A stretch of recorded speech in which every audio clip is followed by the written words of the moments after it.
Ladies and gentlemen, good day and welcome to the Syrma SGS Technology Q1FY27 Investors Con Call hosted by Axis Capital Limited. As a reminder, all participant lines will be in the listen-only mode, and there will be an opportunity for you to ask questions after the presentation concludes. Should you need assistance during this conference call, please signal an operator by pressing star, then 0 on your touchtone phone. Please note that this conference is being recorded. I now hand the conference over to Mr. Nikhil Kandoy from Axis Capital. Thank you, and over to you, sir.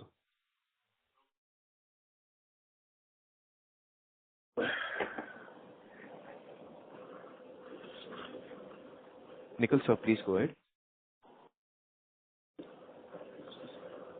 Thank you everyone for joining the call.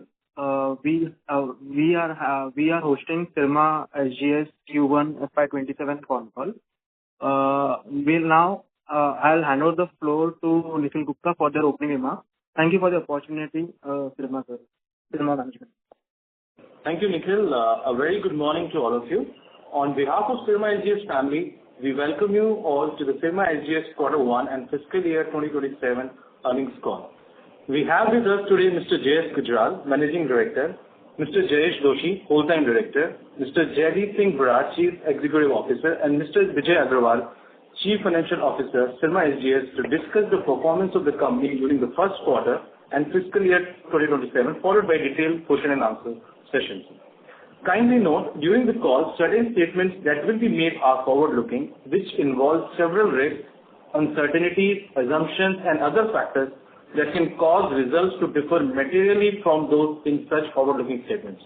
All forward-looking statements made herein are based on the information presently available to the management and to the company, and the company does not undertake to update any forward-looking statements that may be made during this call. In this regard, kindly review the disclaimer statement in the earnings release and all other factors that can cause a difference. With this, I will now hand over the call to Mr. J.S. Gujral, Managing Director, Syrma SGS. Thank you. Good morning, ladies and gentlemen. A very warm welcome to the 27 earning call of Syrma SGS Technology Limited. Always a pleasure to interact with all of you. Before I start the summary of what has happened and what's going to happen, I would request our new CEO, Jaideep Brar, to just say hello to all the analysts and the participants and introduce himself before I take up on the detailed presentation. Jaideep?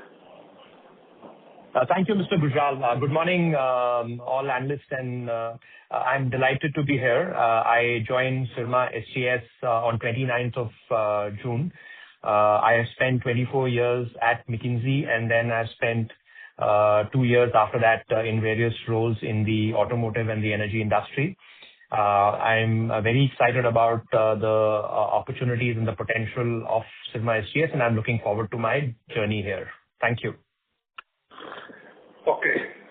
Now, I think we have had a lovely, strong first quarter, which lays the foundation for us to grow as per plan for the current year.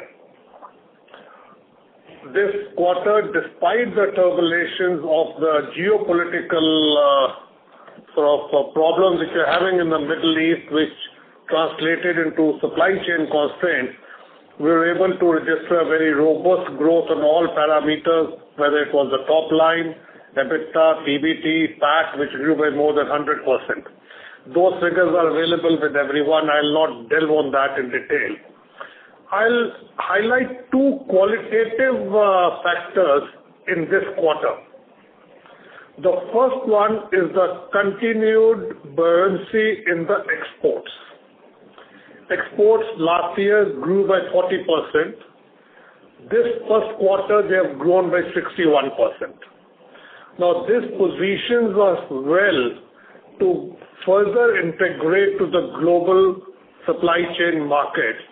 And as I've all the time been saying, for a long-term, sustained, profitable growth, integration of the Indian EMS companies with the global clients is a must.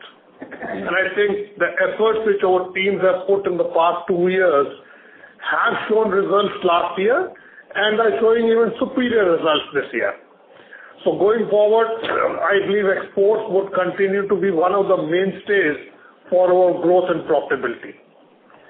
The second factor is that my ODM sales, which is our own design manufacture sales, have gone up by almost 100%. Last year, they had gone up by about 82% to 825 crores.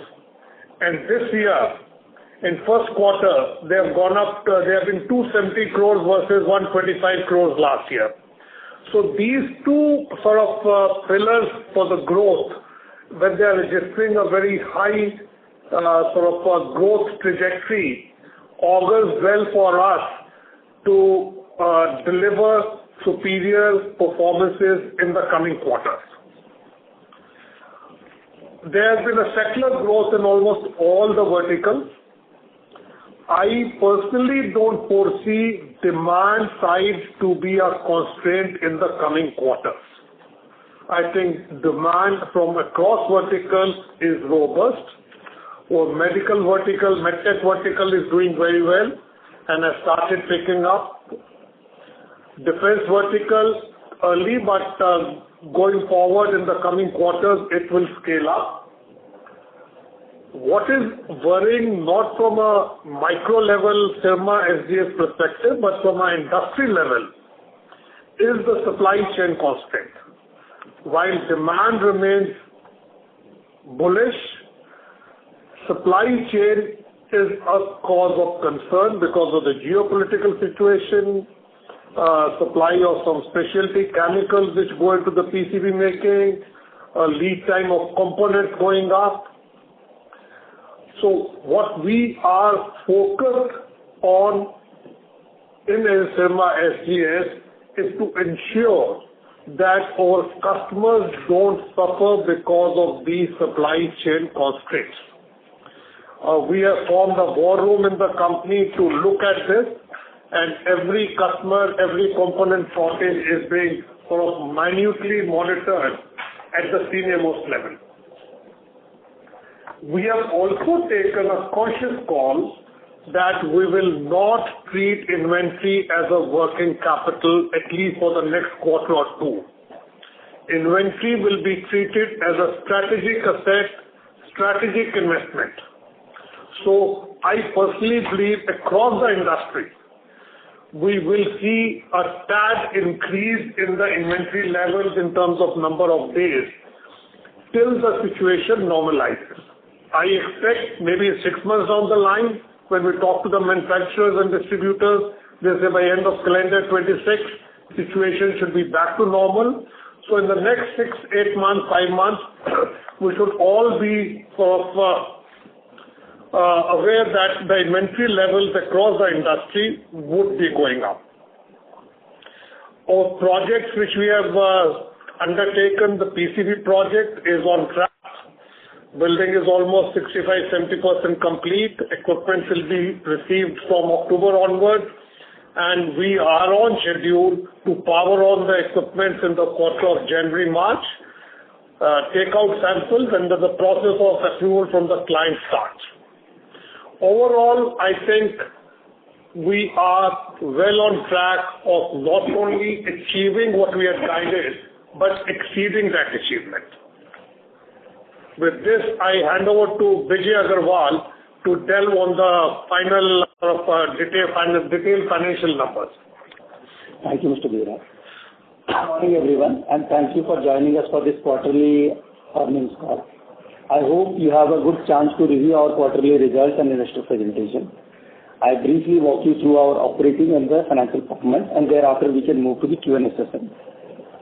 We have started this year FY27 with a very strong quarter of execution, continuing the momentum built over the last several quarters. Starting with the revenue numbers, our consolidated total revenue for the quarter stood at 1,604 crores, registering a 67% year-on-year growth. And more importantly, this growth has been accompanied by continued improvement in profitability across, including our EBITDA numbers and the PAT numbers. Our operating EBITDA increased by 69% year-on-year to 162 crores, while total EBITDA, including other income, grew by 72% to 177 crores for the quarter. PBT increased approximately 110%, reaching to 141 crores for the quarter, and PAT for the quarter is 106 crores with 112% of growth for the quarter. Over the last few years, we have consciously focused on improving our product mix, expanding into higher value programs, strengthening our operational efficiency, investing into technology-led manufacturing capabilities and some bit of automations. The benefits of these initiatives are now reflecting into our overall profitability. Coming to our overall business performance, growth during the quarter was broad-based. The consumer business remained our largest vertical with 34% of our business mix and delivered healthy growth supported by faster customer ramp-ups and some bit of front-loaded schedules from key customers. Similarly, automotive business continued its strong momentum and now contributes about 1/4 of our overall total revenue with 24% of our business mix. We continue to benefit from our increasing penetration of EV across all vehicle platforms and deeper engagement with our new customers. Healthcare maintained healthy performance while IT and railways business continues to scale well from a relatively lower base. The industrial segment specifically witnessed some moderation on a sequential basis, primarily due to rear-ended schedules of our maritime business, wherein the majority of the volume is loaded in second half of the year, and also some bit of lower pickup of the smart metering business. However, we remain confident about the medium-term opportunity on this business, seeing the overall order book visibility also. Coming to the export numbers, as Mr. Gujral has also highlighted, this has performed very well and contributed approximately 24% of our operating revenue, reflecting our growing participation into global supply chain. Overall export number for the quarter is around 387 crores. Similarly, ODM number for the quarter is approximately 17% with 270 crores of ODM business for the quarter. On the customer concentration for the quarter, my top 5 customers contributed around 38%, while top 10 customers contributed around 51% and top 20 around 66% of our total revenue for the quarter.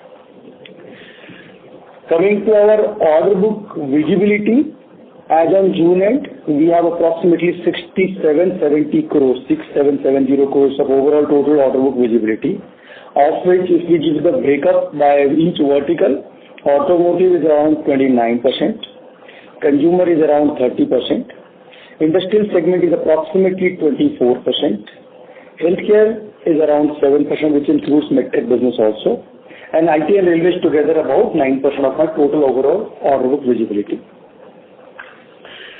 Some bit of update on the new customer additions. During the quarter, we onboarded 18 new clients, of which 5 on the auto side, 3 on the industrial next segment side, 2 on the healthcare side, and balance on the telecom and IT and railway side here. But again, this shows a very strong business addition pipeline for the future years.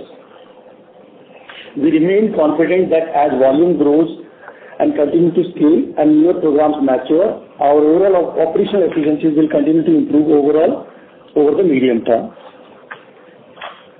Coming to our balance sheet performance, during the quarter, our net working capital days increased from 63 to 71 days, and mainly due to higher inventory days. As Mr. Gujral was also explaining, we are keeping higher inventory levels as a strategic assets, and this is something like we will be continuing for a quarter or so. And this is primarily a conscious decision to support our speedy ramp-up of the new customer programs to ensure uninterrupted availability of critical electronic components. This decision will help us, at least in the short term, ensuring no disruptions related to our customer supplies and delivery. This strategic decision resulted into higher working capital requirements for the quarter and an increase in the overall short-term borrowings by about 340 crores during the quarter. However, it is important to note that we continue to maintain a net cash position of 122 crores, supported by healthy treasury balance, cash and investment balance of 800 crores plus as on June end. We believe this inventory will give us a larger strategic assurance, supply assurance from the customers, strengthening our overall long-term relationship on both sides. Overall, on the financial ratio side, return ratios continues to improve. Our adjusted annualized ROC for the quarter is 20.1%, reflecting improving capital productivity. Going forward, our capital allocation philosophy remains unchanged. We will continue to invest prudently in capacity expansions, technology, design capabilities, strategic growth initiatives while maintaining financial discipline. Beyond this quarterly financial performance, our strategic priorities remain intact. During the quarter, we had tied up with a Japanese MNC player, Kaga, to manufacture all their AMS requirements through a jointly held subsidiary in India, wherein Syrma holds 60% and balance will be held by Kaga India. Initial investment into the JV would be approximately 25 crores by both the partners together. Coming to our PCB project update, the project is completely on track. We had invested around 50 crores during the quarter for this particular specific project, while overall capex investment during the quarter is about 90 crore rupees. We expect this PCB project to start at least commercial production by April of 2027. Our priority continues to be consistent and profitable growth, supported by operational excellence, disciplined capital allocation, and long-term customer relationship. With that, I would now request the operator to open the floor for questions, and we can take up the questions and answers. Thank you. Thank you. We will now begin with the question and answer session. Anyone who wishes to ask a question may press star and one on their touchtone telephone. If you wish to remove yourself from the question queue, you may press star and two. Participants are requested to use handsets while asking a question. Ladies and gentlemen, we will wait for a moment while the question queue assembles.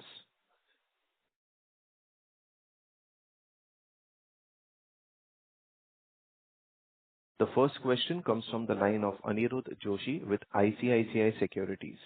Please go ahead. Yeah, thanks for the opportunity. So congrats to entire team for solid set of numbers. So two questions. Is there any one-time revenue booking done in Q1? Because the numbers look extraordinarily strong. So any preponement of revenue booking or order booking or like that? That is question number one. If not, how should we look at the next 3 quarters in terms of the revenues, especially the consumer segment revenues? And second question is, there is a board resolution for raising funds via QIP of almost 1,000 crores. So any particular developments that can be shared here, or it will be just a normal resolution passed, and depending on the opportunity, the fund raising decision will be done. So any color on that as well? Yeah. Okay. I'll answer the first question in a affirmative, that there has been no one-time transaction which has been booked into the quarter. These are the normal run-of-the-mill numbers.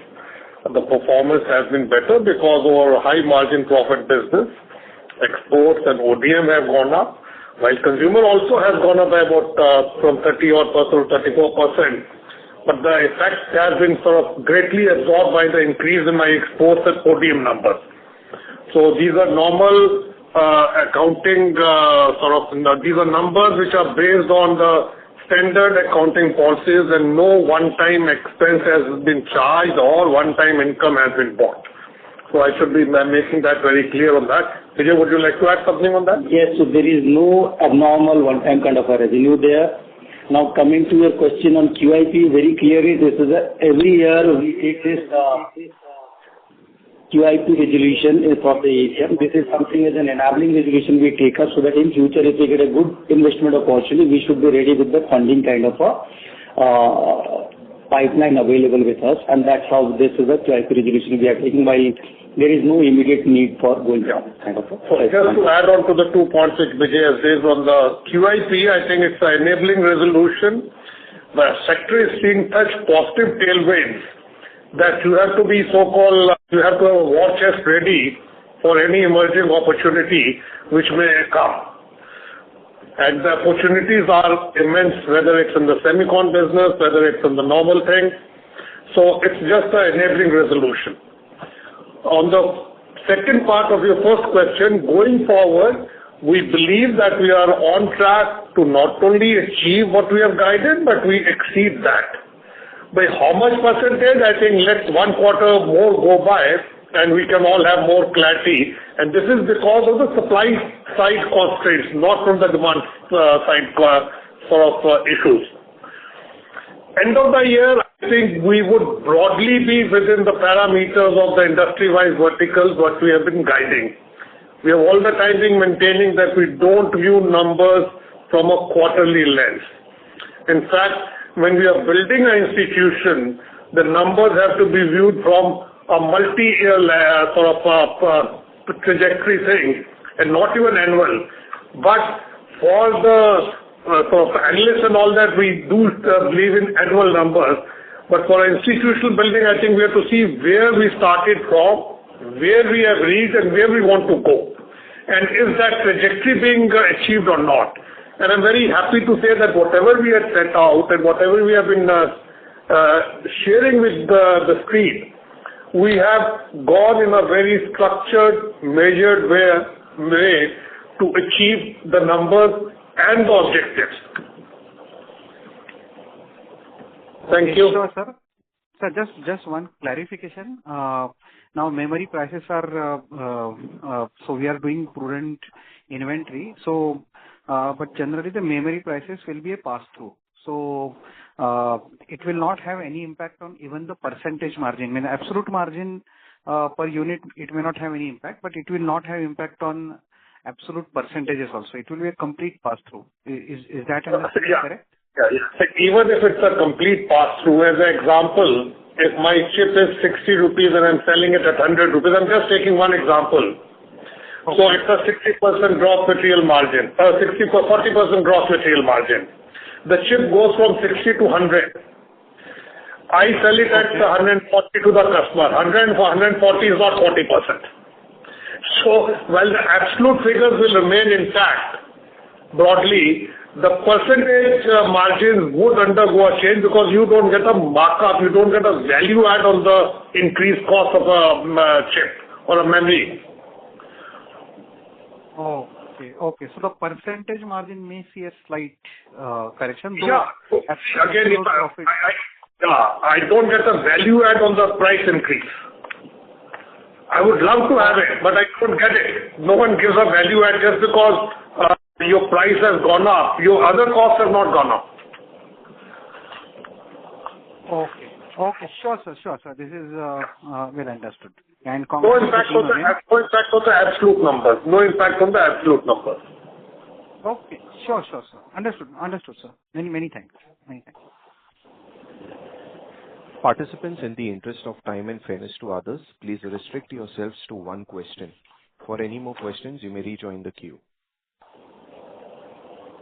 The next question comes from the line of Mayank Pandey with Emkay Global Financial Services. Please go ahead.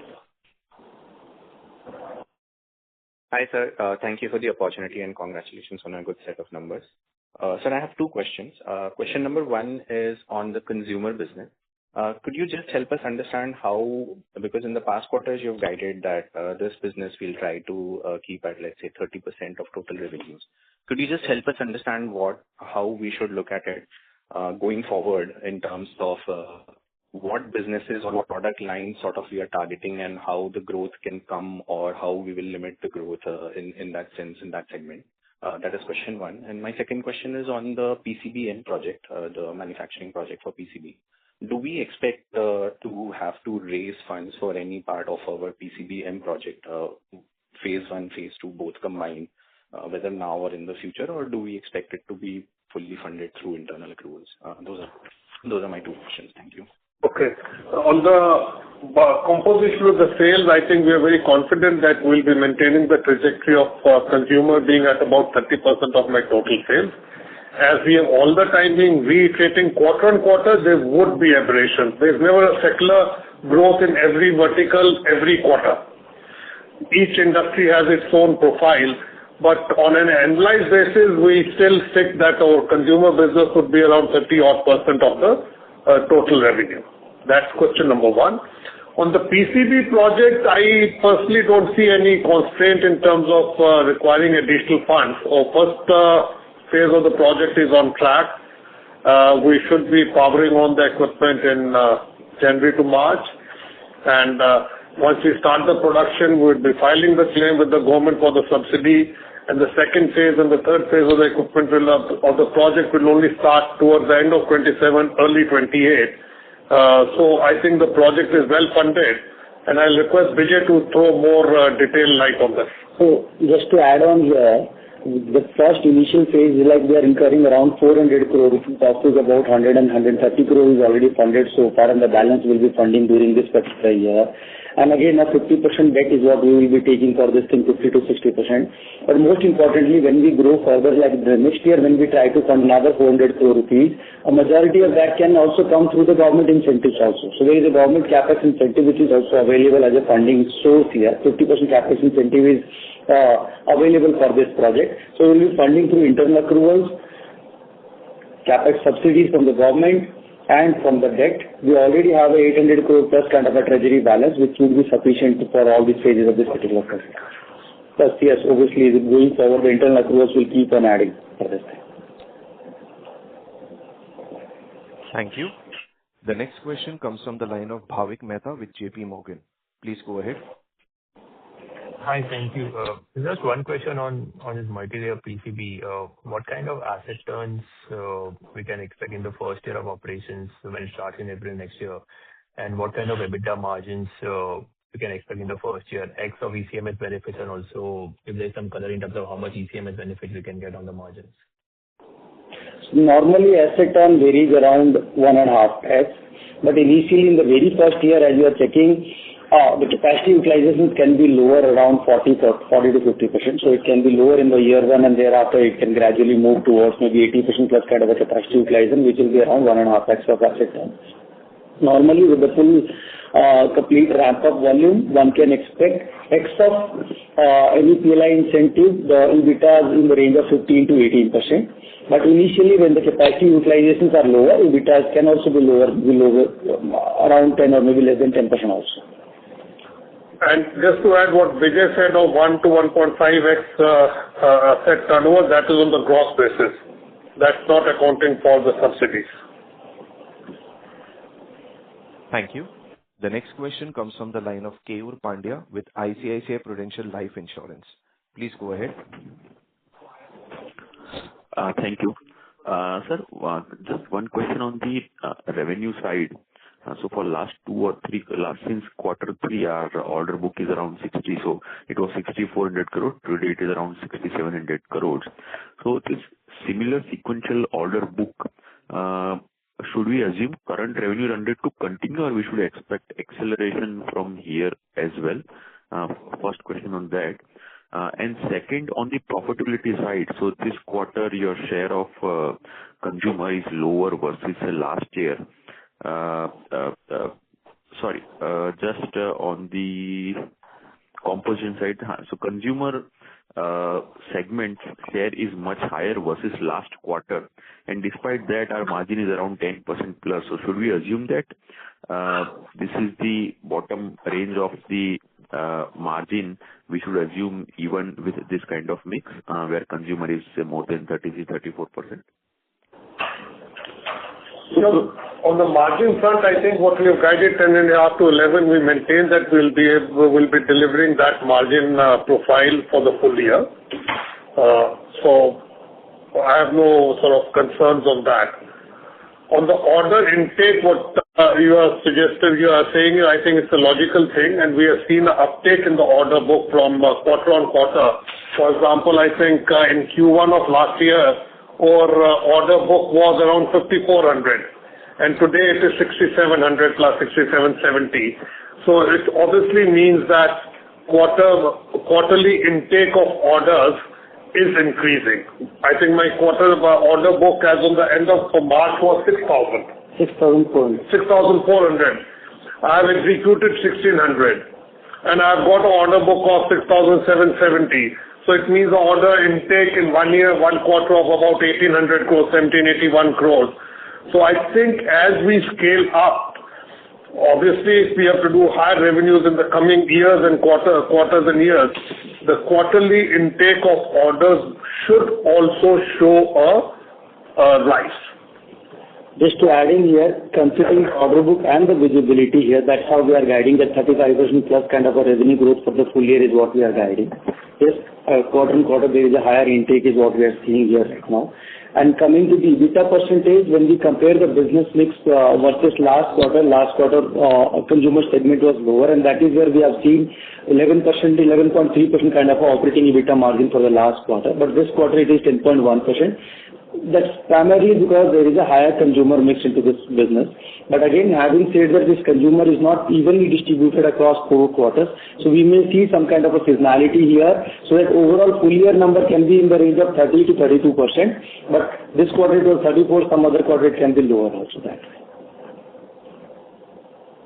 Understood. Just one clarification on this. So earlier you mentioned that this guidance of 35% growth on the revenue side and around at least 30-35% growth on the EBITDA side.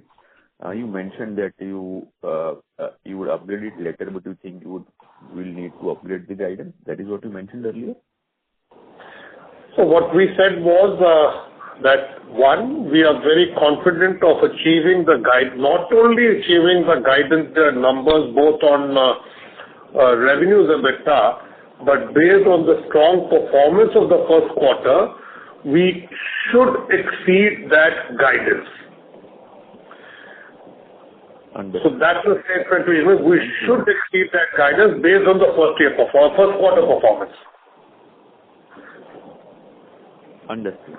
Sir, thanks a lot and all the best. Thank you. The next question comes from the line of Sumant Kumar with Motilal Oswal Financial Services. Please go ahead. Yeah, hi sir. So can you talk about this healthcare segment? Last 2 quarters we have seen a momentum of 130 crore, 135 crore. And from here, what kind of order book we are receiving and how the growth is going to improve in this segment? So maybe I can just add in here. Yes, the current order book is giving almost 500 crores of orders from this healthcare segment, which includes healthcare RFID solutions, also in the medtech business. But most importantly, we have onboarded, in this quarter also, we have onboarded 2 new clients on the healthcare side, again for the CDMO manufacturing business and the design business also for one of the clients here. So this business is picking up good. If I talk about specifically the medtech business, we did about 210 crore last year through our subsidiary Syrma Medtech. And this year we are expecting the business should be growing almost 50% because the base is lower here. So this business is showing good potential now to grow. And that is how we have been guiding that there should be approximately 7-8% of our total overall business for this year. And for the PLI-2O and ISM-2O, what kind of business segment we are exploring and what are our thought process for that? Okay. So on the PLI part, there are 2. One is the mobile PLI part, which, we are currently not seriously evaluating that. We're not there. On the ISM-2, which has just been announced, and I think the notifications, the detailed guidelines are yet to be out, we still maintain our earlier stand that we are interested in this. We are interested not only in the packing, but also the back end and the piece parts, the components which go into the making of a semicon. But for us, one of the key qualifying criteria is to have a credible partner. And that's a stand we have been maintaining right from ISM-1. We didn't participate in ISM-1 because no credible partner had come to India. And if you see only Micron and Renesas, the 2 big names are present in India, rest are yet to take a call. And we are very much in discussions with the potential partners, but till we sign off, I really can't commit anything. But as far as the interest of the management is concerned, yes, we are definitely very much interested in the business opportunities emerging out of ISM-2. Thank you so much. The next question comes from the line of Bhavya Gandhi with Bajaj Alternate Investment Management. Please go ahead. Yeah, hi. Thanks for the opportunity. So I just wanted to understand what is the average order execution period for the existing order book, and how big could this Kaga opportunity be over the next couple of years? So on the order book, I can answer, and then Gujarat can add on for the Kaga JV. Out of the 6770, approximately 5400 crore is what we need to execute in the next 12 months, and the balance is like beyond 12 months, like in the quarter subsequent to that thing. That's how the current order book is there. If we calculate the overall average period, it comes around 10 and a half months there on the order book side. Coming to your question on Kaga JV, this is JV primarily to meet up their EMS requirement here in India on exclusive basis. That's how they are primarily very strong in India on the automotive side, and also some bit of a AC business, which is on the white goods side also. That's the two kind of a business vertical we are initially targeting through this JV. Gradually, they are very strong on the Japanese market side. They are a big global conglomerate to having multiple business in Japan.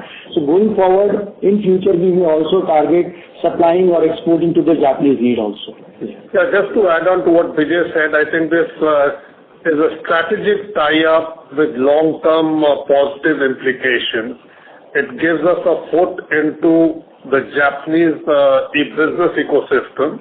And Japanese business ecosystem, everyone knows, is a very conservative ecosystem. It's not flamboyant.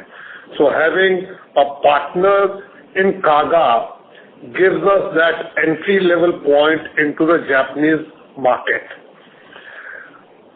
Short term will be catering to the domestic requirements of Kaga, and we should not forget that Kaga has a very strong distribution network of components. Going forward, I think we'll have a positive rub-off effect in my purchasing because of the Kaga leverage. So it has 2-3 dimensions. This joint venture has 2-3 dimensions.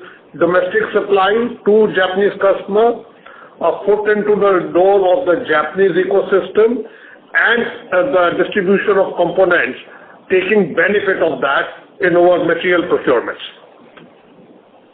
Got it. Is it possible to quantify in terms of opportunity, how big would it be over next 3, 4, 5 years? So we are just setting up this JV right now. So in this current year, this may not be much, but over the 3, 4, 5 years, we can see somewhere around 300 to 500 crore kind of a business on long-term basis. Got it. Thank you so much. That's it from my end. Thank you so much. Thank you. The next question comes from the line of Vishal Goel with HSBC Securities and Capital Markets. Please go ahead. Hi, thanks for the opportunity and congratulations for a good number. I'm sorry to interrupt, Vishal, you're not quite audible. Please be a little louder. Hello, am I audible? Yeah, okay. So my first question is on that the last quarter you mentioned that you have very solid intent of entering the renewables energy space market, especially in the inverter business. So any update on that front? And second question is just a clarity on the ODM revenue number which was shared earlier. So I heard you said it was 270 crore or 17% of the revenue. If that is the case, then that is the decline. So just want a clarity on that. No, it's not a decline on the ODM number. My Q1FY26 ODM number was about 125. It has gone up to 269. Sequential, yes, it could be a decline. I am not saying from Q4 of last year to this year, the decline may or may not be there. That Vijay will share the numbers.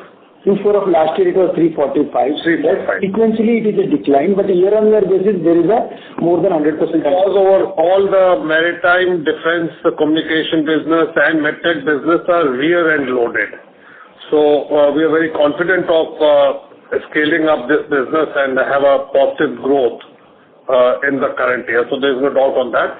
On a sequential basis, there is a decline, but on Q1 quarter-on-quarter, year-on-year last year, we have almost like 100% uptake from 125 to 270. 115%. 150 or 120. Now, as far as the renewable energy business is concerned, post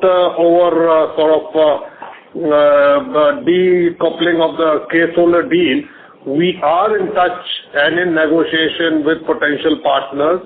And these things take time, but it is still in the focus of the management to enter this space. Once we have a firm tie-up and all those things, we'll definitely come back to the street with the details. But the business is a focus area for growth for us. Understood. Thank you. And thank you for clarifying the ODM number as well. Thank you, team. The next question comes from the line of Achal Lohade with Nuvama Institutional Equities. Please go ahead. Yeah, good morning, team. Thank you for the opportunity. Congratulations for great execution. Sir, if you could talk a little bit about the capacity utilization. Currently, what kind of CapEx are we looking at, in the current year as well as next year, ex of PCB? So, ex of PCB, CapEx is what we are seeing around 100 to 150 crore rupees for the full year, of which near about 40 crore is what we have incurred in the current quarter so far on the CapEx side. Capacity utilizations, current capacity utilizations are in the range of 65 to 70% as of now. And we are still building up certain more capacity at our Bangalore location. Also, we are expanding to one more facility at the parallel to our current existing plant. And similar way, in our Pune also, we are expanding the capacities over. So this is a continuous process depending on the business additions. We will be keep on doing those business or maybe capacity enhancements or maybe stuffing of the current facilities with incremental lines.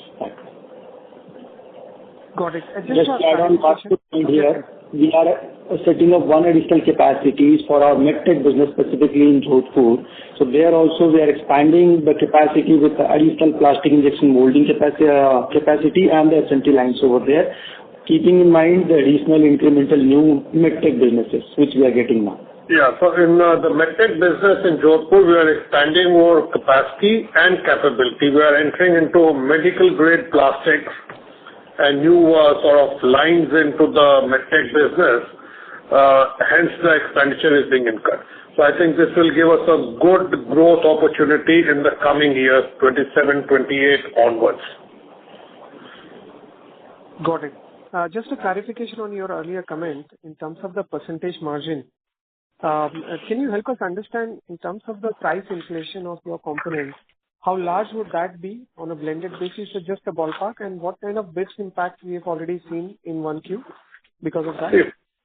See, what is the impact, I think, on an annualized basis, I can't comment because the situations, the dynamics of the global economy, supply chains keep changing. I was only referring to a principle that if I get 100% pass-through of my cost increase, my absolute margin is not affected, but my percentage margin gets affected. That was the only thing which I was referring to.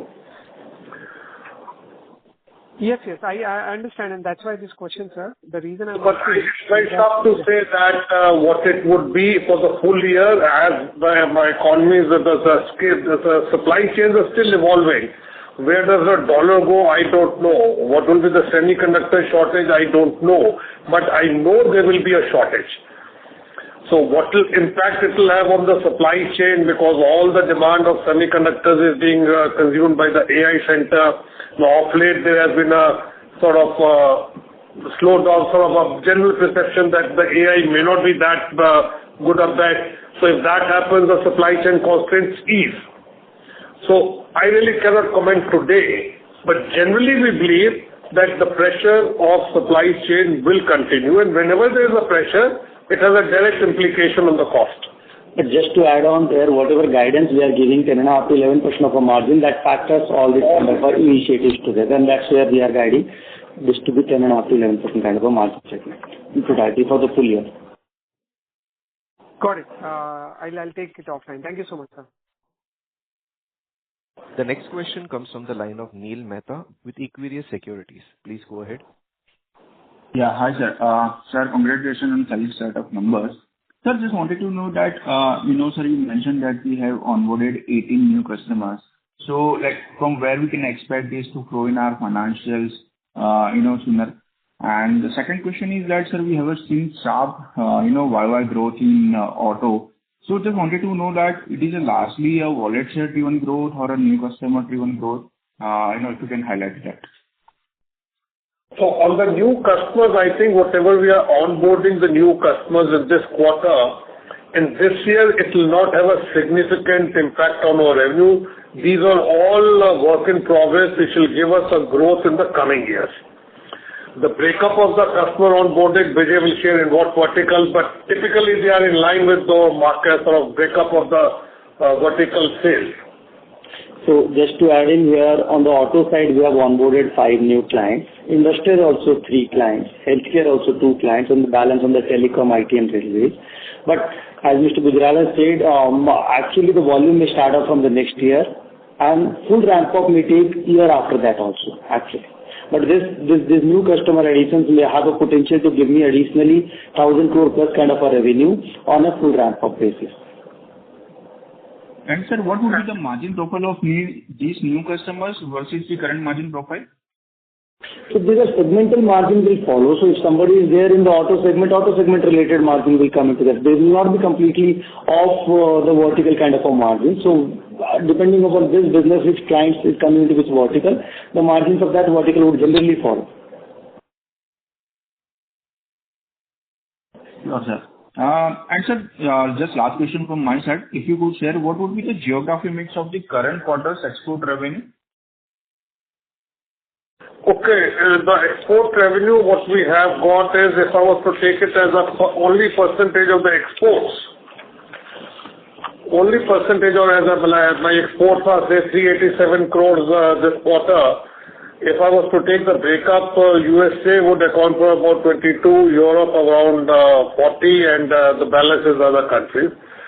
But if I was to include NAM, then the figure of 22%, NAM means Mexico, Canada, and America, then this 22% would go up by another 15 odd percent, I guess. This is breakup of the export sales, not as a percentage of total sales. Got it, sir. Thank you so much, sir. The next question comes from the line of Praveen Sahai with PL Capital. Please go ahead. Yeah. Thank you for the opportunity. And my question is related to the ODM and export, which you had highlighted. These are the 2 growth pillars for your business. And also we can see that the contribution is rising 17 and 24% now.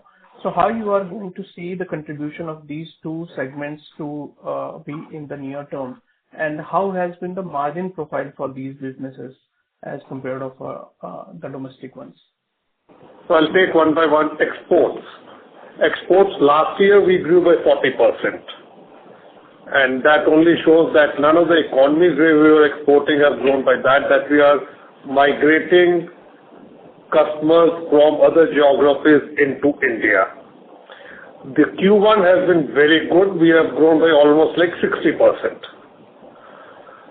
So I expect that this year we should grow our exports by around 30 to 40%. Last year we did exports of about 1,200 crores. So we should be able to grow the business to 1,500 to 1,600 crores for the current year. Again, as I've always been saying, let the geopolitical situation settle down. It will give us more clarity. But despite all the turbulence, we are still confident of growing the exports. On the ODM, again, it gives us a big satisfaction that ODM, which grew by 82% last year, has grown by almost 100% in this quarter. So, going forward, I expect this momentum to be maintained as my medtech and the defense business scale up. The ODM content would go up further. Currently, we are at about 17% of our sales are ODM sales. The target is to take it up. The long-term target is to take it up to a quarter. It's not a sort of a sprint, it's a marathon, and it will take time for us to take it up to that. And this problem or this sort of task becomes even more difficult because my non-ODM revenue is also growing at a very healthy pace.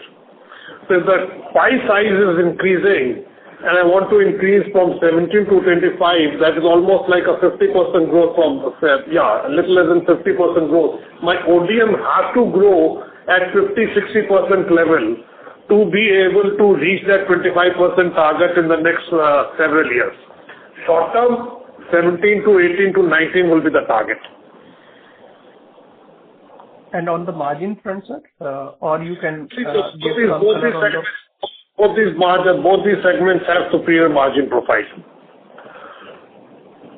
or you can give some color on the ODM contribution of the segments, which like healthcare or industrial more contribution. ODM family would be healthcare, it would be defense, it would be consumer, and little bit of industrial. Thank you, sir, and all the best. Participants, in the interest of time and fairness to others, please restrict yourselves to one question. For any more questions, you may rejoin the queue. The next question comes from the line of Bharat Shah with BCS Capital Ideas. Please go ahead.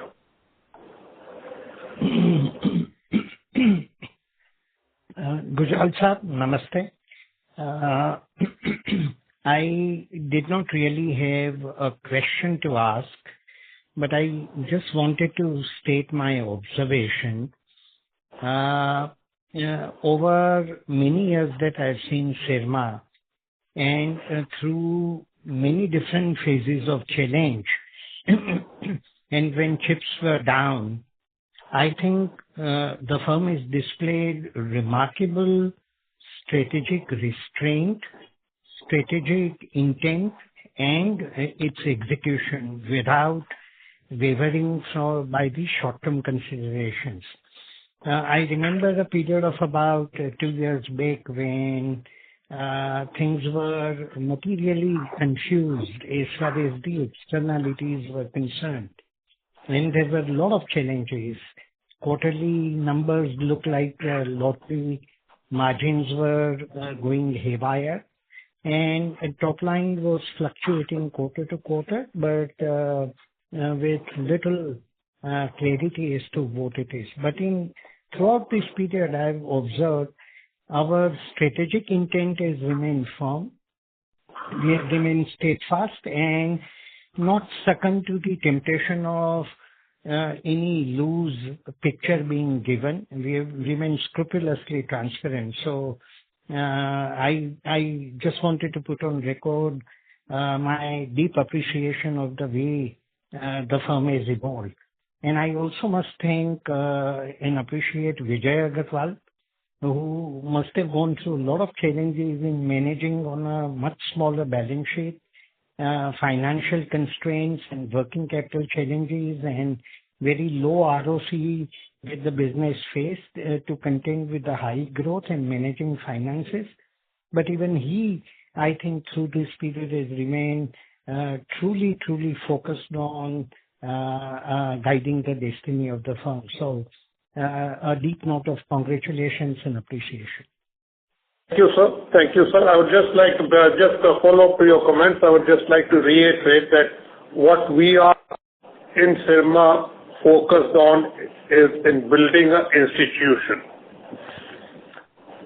And we have to balance the short term and the long term, but never ever would we compromise the long term for the short term. I think that focus is very, very clear.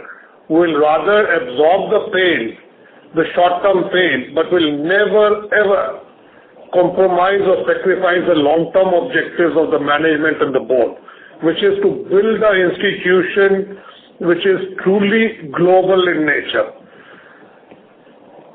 engineering-led, and focused on very sort of tight execution and generating free operating cash flows. Tight capital allocation policy. Thank you, Bharat bhai. No, absolutely. Just one point, if I can check with you. While opportunities abound, our capacity and capability both are rising at a greater pace, actually. What, in your opinion, could be emergent threats or challenges, may not be today, but over a period of time, or any areas which you think are strategically very vital, but which are not visible today? Well, I can only say that I think we in Syrma, and I think the industry, for the benefit of the country, not taking on a sort of a philosophical level, I think we have to be very cognizant of the fact that long-term sustenance does not come in from plain Manila manufacturing whatever be the vertical. It has to come from design, it has to come from engineering. So earlier the companies invest in that, they are securing the future, and we are very, very focused on that. We know this business of manufacturing would continue for the next 10 years. I'm not having any doubt on that. But what we have to learn from China is that while we are harvesting the produce from manufacturing, we should not sacrifice the long-term vision of investing in technology, in engineering, in design, and end of the day, India has to become a product nation. Now, the product may be of the brand owner. The back-end technology has to be with companies like us, which develop products, develop technologies.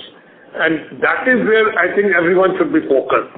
On what are the areas which may become future, I really can't say as of now. Data centers is a big buzzword globally.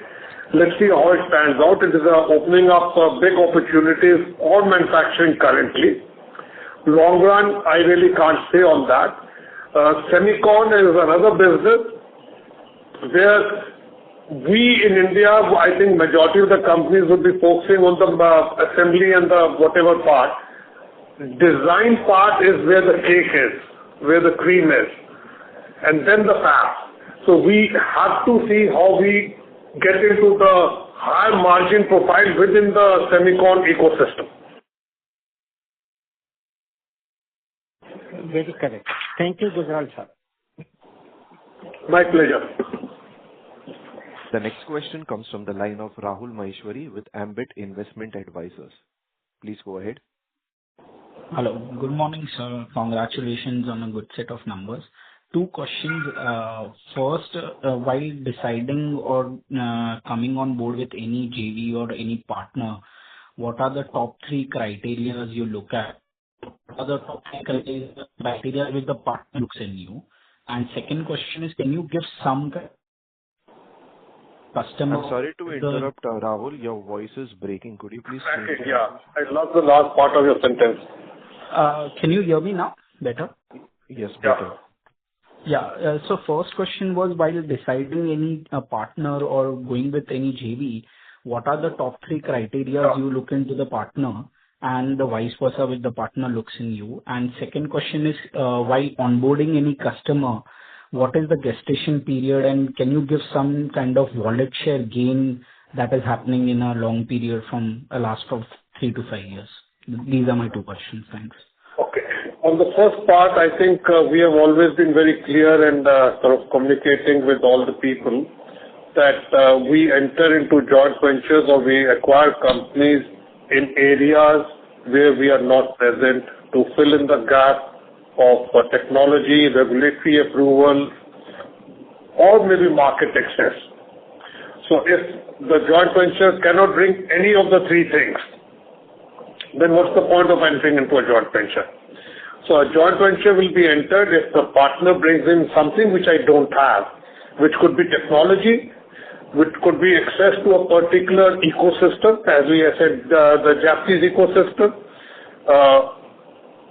or access to some regulatory approvals or areas where we are not present, and that's why we acquired Elcom. We were not present over there, and rather than reinventing the wheel, we thought it better that it would be better to acquire and scale up that business. So those are the technology, market access, is what, or regulatory approvals is what we look at in forming any joint venture or acquiring any company. Normally we'll not acquire a company which gives me additional revenues, but not one of these three strategic entry points. On your point of the scaling up of the customer, there are two cases in this. One is where a mature product is being transferred to us. There the scaling up time could be 12 months to 18 months. Closer to 12, but outside 18 months. But if it's a new product, which is yet to be validated in the market, this 12 to 18 could stretch from 18 to 24 or even 30. So there are two different case studies. So we have seen that where customers are migrating mature products to us, the ramp up is about 12 to 18 months because he has to phase out from his existing line or ramp up with me. Right. I hope that answers your. Yeah, just a addition to it, what kind of market share particular customer you have increased up to?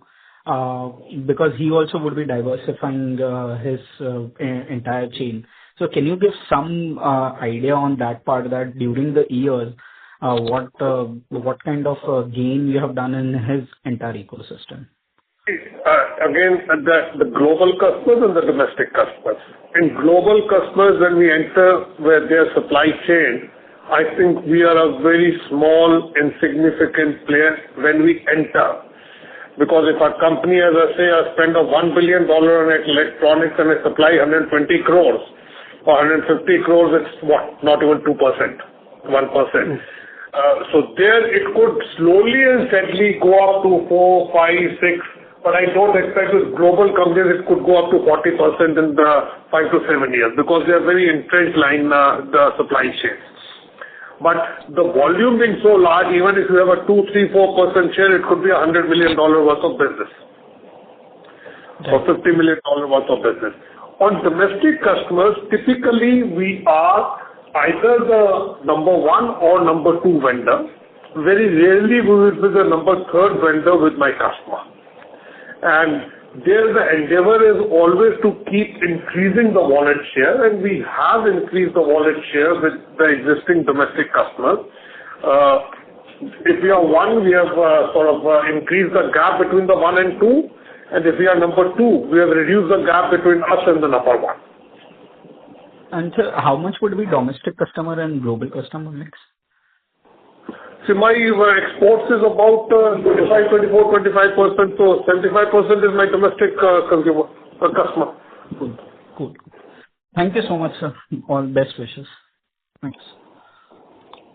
Thank you. The next question comes from the line of Tanay Shah with DAM Capital. Please go ahead. Yeah, hi, good morning. Thank you for the opportunity and congratulations on a great set of numbers. So I have 2 questions. First, obviously, you've highlighted in detail about the supply chain disruptions which the industry is facing. But given that even we focused on inventories as a strategic asset, let's say for the next couple of quarters, do you see any risk to achieving the current guidance which we have? While you said that we will exceed the guidance what we're doing, is there any risk to the current estimates which we at least are projecting for ourselves for FY27? See, I would answer this question with a caveat. On a micro level basis, on my demand side and my execution strategy, I don't see any risk.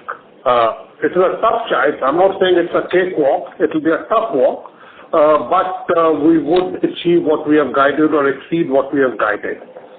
The only imponderable is the geopolitical situation in West Asia, and which is beyond my control or beyond control of anyone. If tomorrow it was to again escalate further and cause some significant damage to the supply chain capacities, well then not only me, but all the competitors, all the industry, everyone will have to bear the brunt. So that's the only improbable factor on which I believe I'm not competent to comment what will happen. Sure, sir, but it was just more from a perspective of, the particular bare PCB shortage which we're seeing across the industry. And, what we understand is that even single layer boards are something which are going into shortage. So do we feel like we're covered for the year wherein we, see no risk from a delivery perspective? I understand the demand is, strong. When you say cover, it is not that for the next 8 months I have the inventory stocked in my factory. We have the orders, we are in constant touch with the vendors, we are in constant touch with the suppliers or whatever to ensure that whatever has been committed is given to us. But again, it's a hypothetical question. If one supply of chemical was to come down to 0, then the entire industry, global industry, will come to a grinding halt. I don't foresee that situation. But it's a constant tug of war And I think, as I said, we have set up a separate war room in our company to only tackle on these shortages and ensuring that the supply chains are maintained. So it has been carved out of the material or supply chain team. So they have 100% focus only on the critical items which we believe could have an impact on us. Sure, sir. So and just one last, if I can squeeze in. So the core industrial portfolio, right? I mean, obviously in industrial, we also have the defense contribution. I'm not sure what the number would be, but if we were to exclude that, the growth would surely have looked moderated. So how do we see that industrial portfolio going into FY27, the growth? And I mean, we know that we're going slower on smart meters, but any other outlets of growth, if you can sort of highlight out there? I think you have hit the nail on the head on the smart meters. I'll request Vijay to delve on it and detail. Sir, right here. Last quarter, the defense maritime business contributed approximately 140 crores into the industrial business of about 460 crores. So excluding that, it was about 320. And this quarter also excluding that, this is about 325 near about. So there is actually this entire, the sequential reduction which you are seeing, this is primarily because of the defense maritime business, which is much more seasonal, or maybe you can see it is much more rear-ended loaded in a way. So that's one.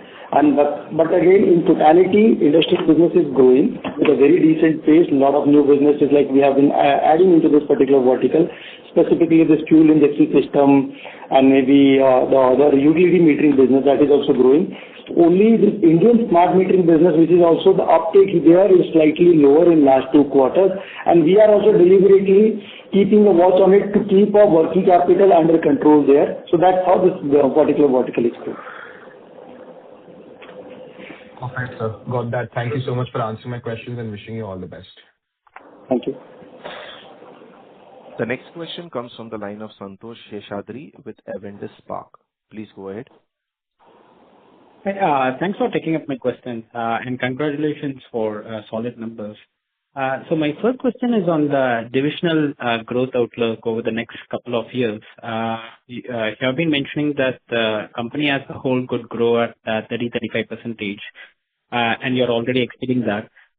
Could you help us break down how the different business segments are likely to grow, and which divisions do you expect to outgrow the company average? And also, is there any possibility of any new segments or sub-segments emerging, given the opportunities that you mentioned within the semiconductors and data centers value chain? Okay. So I'll take this question. First on the growth part, we've already said that this year we should be not only achieving but exceeding what we have guided.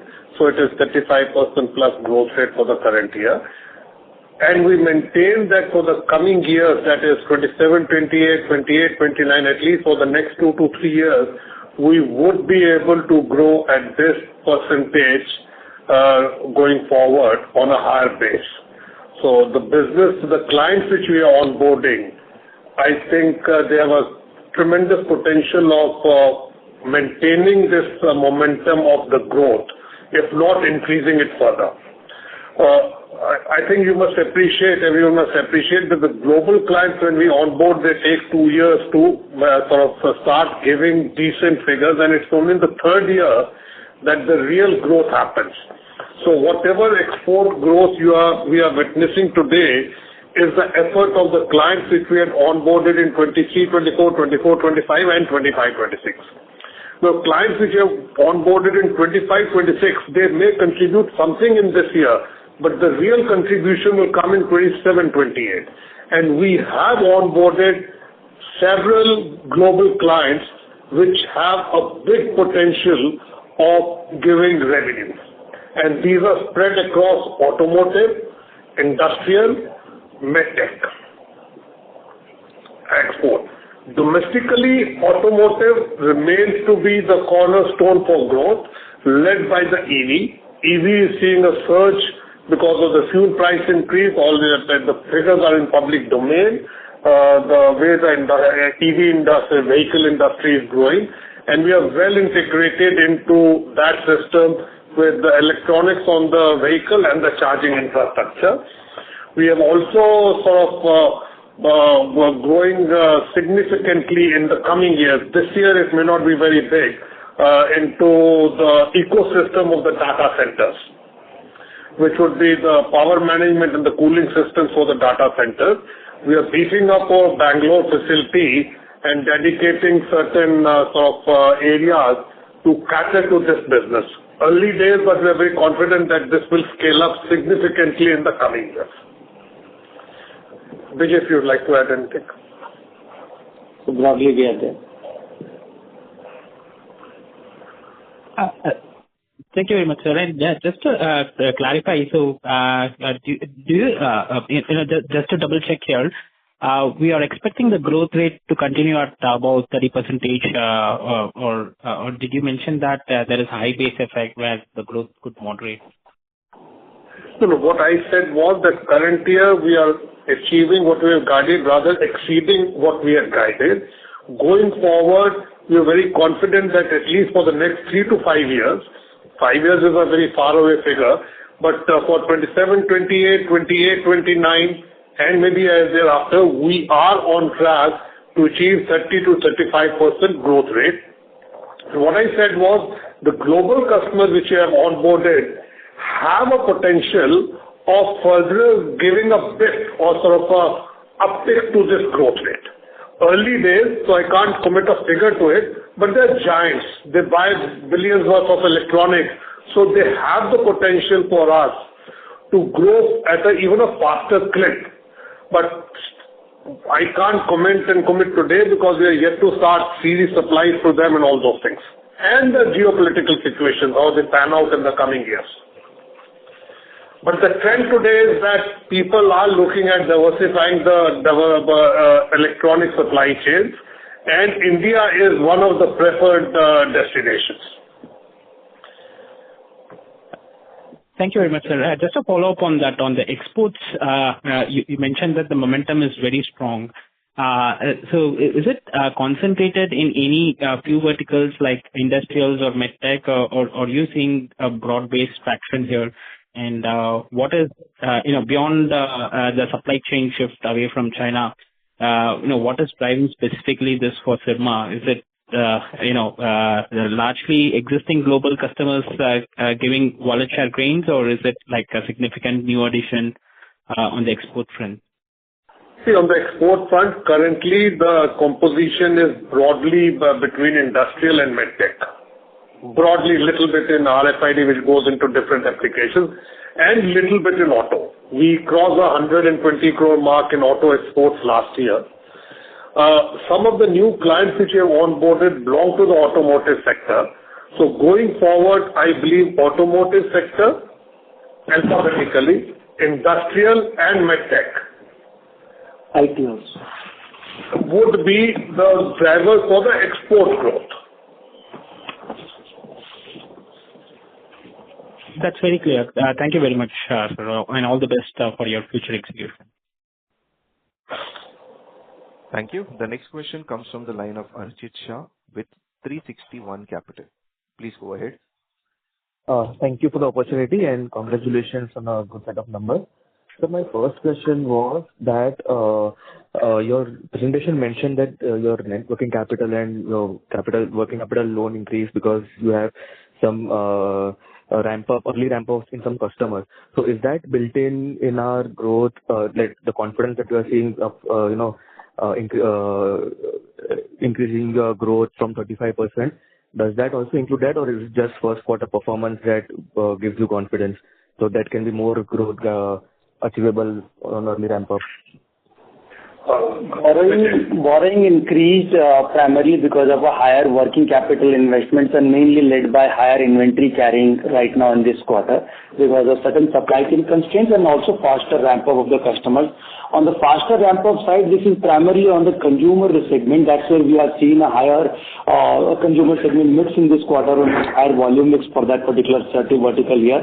So here generally, like instead of full year even distribution, we have seen a faster ramp up from few of the customers here. And also on the auto segment side, the customers whom we have onboarded last year, this quarter some bit of a faster ramp up we are expecting from those clients seeing their order book visibility now. That's where we are preparing for the same.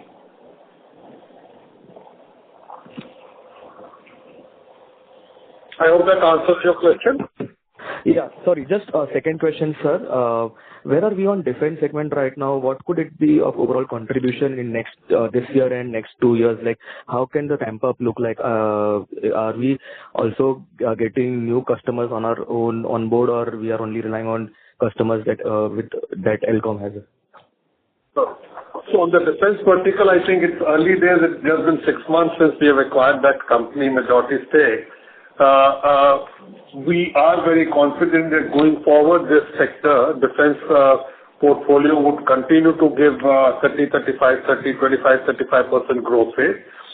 We are, as I said, we had acquired a platform for the defense thing.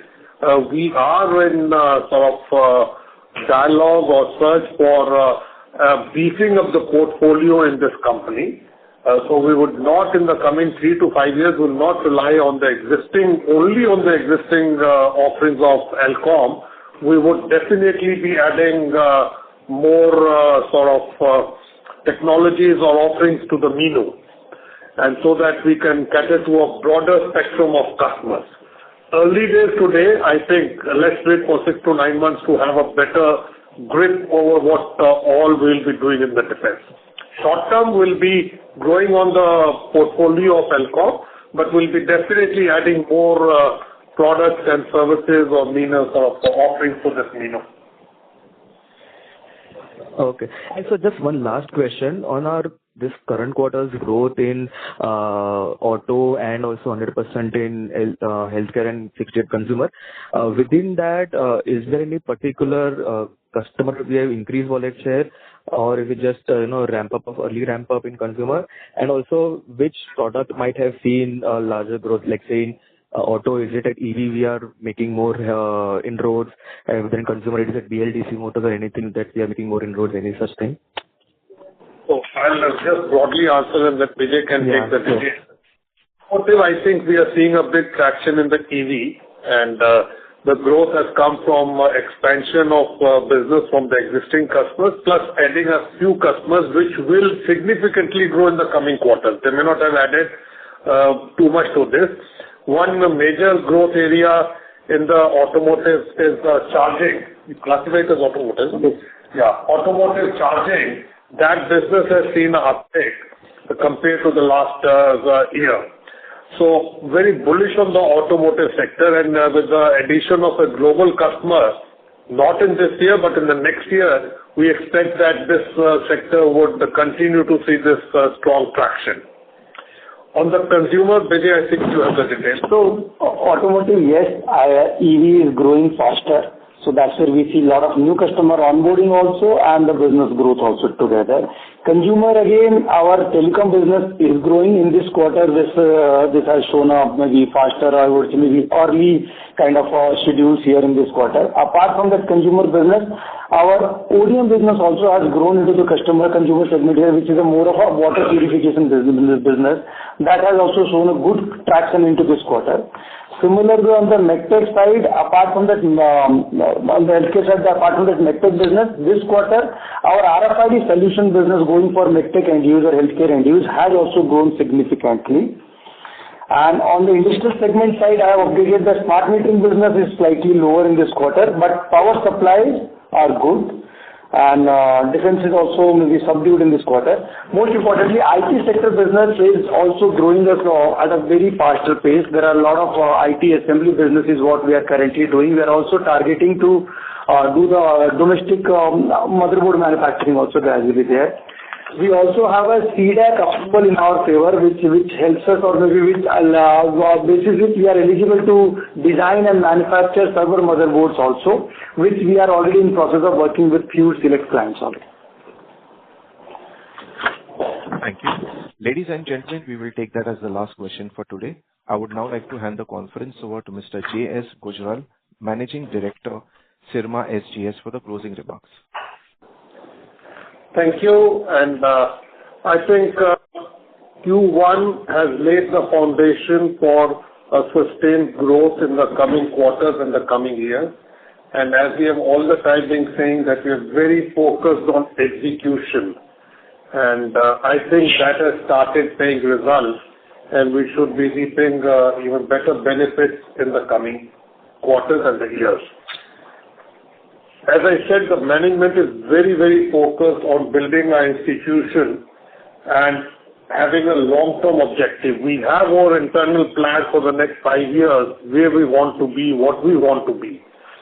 And we are going in that way in a very structured and strategic fashion. The geopolitical situation continues to be an area of concern, not for us, but it's a global thing. And I think if the industry, despite these turbulences, is able to demonstrate a healthy growth with margins, I think full credit to the industry as a whole. I'm speaking from the industry point of view, not from the company's point of view. Apart from that, I think we have focused greatly on our ESG, and though not mandated, we have been awarded the gold medal by EcoVadis, which rates us among the top 5 percentile companies in terms of ESG. So we're very sort of mindful of our responsibility to the society and environment. Again, not mandated by any regulation, we have signed up with SBTi. It's an initiative based out of England to set our targets for emission and carbon footprint for the next 10 years. So our team is in dialogue with them to set the targets. And I think one point would highlight the whole thing. We have a senior executive, president level executive looking after ESG. So that I think shows the intent and the sort of focus which the senior management team led by the board has on ESG. Going forward, I think we are well entrenched to integrate ourselves with the global supply chain. The work in progress is to further beef up the ODM business. Now I'm only talking of the existing EMS business, beef up the ODM business, and we are strengthening our capabilities in that sector. With Jaideep Barar joining us, and he brings with him a very sort of a 360 view of the business, coming in from a consulting background. He is not sort of marred by a myopic view of production-led manufacturing. So I think that will place us in good state in the coming years. Semicon continues to be an area of focus, but we are in no hurry to jump into the bandwagon till we are sure about the credibility of the partner. Because it's an industry which is sort of notorious for its requirement of deep pockets and fast-changing technologies. So we don't want to burn cash and our fingers or whatever until we are sure about the credibility of the partner. We are currently in dialogue with several of them, but since nothing is concrete, I am not in a position to commit anything. But I can only commit the management is focused that we should be a part of the semicon supply chain, but within the sort of red lines drawn by us. And I think our team has done a phenomenally good job, and I would like through this medium thank the entire team of Syrma SGS and all the value partners, whether they are our channel partners for supply, for technology, the bankers and everyone, and last but not least the investors who have reposed confidence.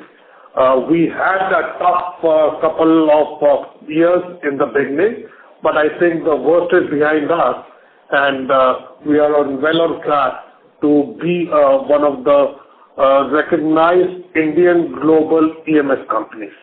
Thank you very much. Thank you, sir. Ladies and gentlemen, on behalf of Axis Capital, that concludes this conference call. Thank you for joining us, and you may now disconnect your lines.